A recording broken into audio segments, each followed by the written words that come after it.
తెలియదు కదా, 3 నెలలు అవుతుంది మేడం నా మ్యారేజ్ అయ్యి. మేడం ఏంటి మళ్ళీ వచ్చావేంటి? లోపలికి ఎవరు రమ్మన్నారు నేను? సౌమ్యకి ఈ రోజు ఉండమన్నారంట కదా మేడం ఇక్కడే.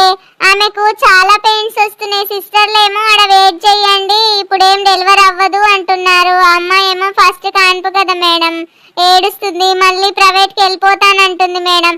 ప్రైవేట్కి వెళ్ళిపోతే మళ్ళీ మన గవర్నమెంట్లో టార్గెట్లు కావాలి కదా మేడం. అనుకున్నాన్ని ప్రైవేట్కి వెళ్ళొద్దు అంటారు కదా, అందుకే వాళ్ళు వెళ్ళిపోతామంటున్నారు. అందుకే చెప్పడానికి వచ్చాను మేడం.